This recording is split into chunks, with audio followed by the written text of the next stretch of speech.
نبوت کے گواہوں پر جرا کرنے والوں کو منہ توڑ جواب دیا۔ اگر انہوں نے پیغمبر صلی اللہ علیہ وسلم کے نبوت کے گواہوں کو کہا آمنو کما آمن السفہاء کہ معاذ اللہ یہ بیوقوف ہیں، ان کی طرح ہم ایمان لائے، تو اللہ نے ان صحابہ کا، ان نبوت کے گواہوں کا دفاع کرتے ہوئے دشمن کی حیثیت بتائی۔ الا انہم السفہاء، خبردار جو میرے محبوب کے صحابہ کو بیوقوف کہتا ہے، نبوت کے گواہوں کا بیوقوف کہتا ہے، وہ خود بیوقوف ہے۔ پھر انہوں نے کہا ہم حضور کے ان صحابہ کا مذاق اڑاتے ہیں۔ اللہ نے کہا اللہ یستہزئ بہم، میں رب ان کو مذاق بنا کر کے چھوڑوں گا۔ چنانچہ جو ایمان نہیں لائے، بغض و عناد کی انتہا پر رہے، انہیں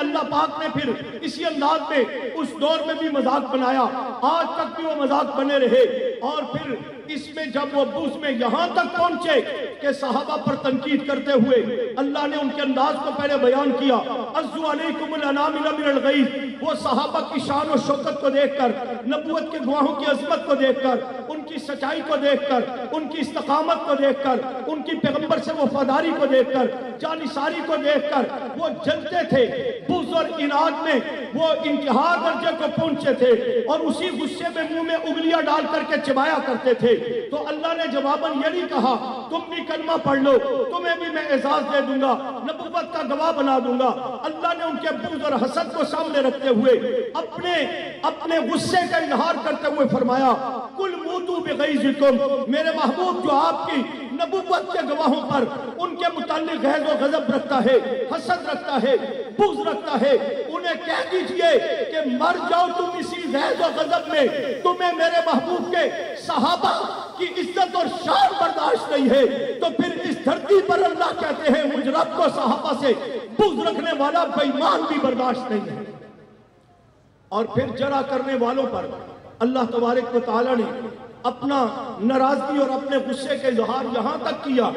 کہ یہودیوں کو کافر کہا، عیسائیوں کو کافر کہا، نصرانیوں کو کافر کہا، دیگر کفار کو کافر کہہ کے ہی مخاطب کیا۔ لیکن جس نے صحابہ کا بغض رکھا، جو نبوت کے گواہوں پر حملہ آور ہوا، ان کی شان مقام پر تنقید کرنے لگا، ان پر جرا کرنے لگا، اللہ نے اپنے غضب کا اظہار کرتے ہوئے ان کے لیے کہا کہ باقی کافر کافر ہیں، لیکن جو میرے محبوب کے نبوت کے گواہوں پر جرا کرتا ہے، ان پر تنقید کرتا ہے، ان سے بغض رکھتا ہے، ان سے حسد رکھتا ہے، لیغیظ بہم الکفار، جس کی حقیقت ترجمہ اسی چوک میں علامہ عثمان فاروقی شہید رحمۃ اللہ علیہ نے اور آشکارا کر کے دنیا کفر کا پیغام دیا تھا کہ یہ بات میری نہیں ہے، یہ رب تعالیٰ کا فتویٰ ہے۔ لیغیظ بہم الکفار، جو محبوب کے صحابہ سے نبوت کے گواہوں سے بغض رکھتا ہے، وہ صرف کافر ہی نہیں، غلیظ ترین دنیا کا بدترین کافر ہے۔ چنانچہ مولانا حق نواز شہید رحمۃ اللہ علیہ نے اس کے چہرے سے نقاب ہٹا کر کے یہ تبدیلی لائی، یہ انقلاب پیدا کیا کہ آج تک یہ بدبخت صحابہ پر اعتراض کرتا تھا، نبوت کے گواہوں پر اعتراض کرتا تھا، صحابہ کے ایمان پر بحث کرتا تھا، صدیق کے ایمان پر بحث کرتا تھا، اور ہمارے اکابر علماء جن کے دلائل ہم انہیں سلام عقیدت پیش کرتے ہیں، وہ ہمارے لیے بہترین علمی ذخیرہ چھوڑ کر کے گئے۔ ان کی محنت اپنے انداز میں قابل قدر، وہ قرآن سے دلائل دے کر، حدیث سے دلائل دے کر، ان بدبختوں کی کتابوں سے دلائل دے کر کے صحابہ کے دفاع کرتے تھے، نبوت کے گواہوں کا دفاع کرتے تھے، صحابہ کے ایمان کا دفاع کرتے تھے۔ قربان جاؤ حق نواز تیری فراست پر، قربان جاؤ حق نواز تیری جرت پر، قربان جاؤ حق نواز تیرے انقلاب پر۔ آپ نے سنی قوم کو بیدار کر کے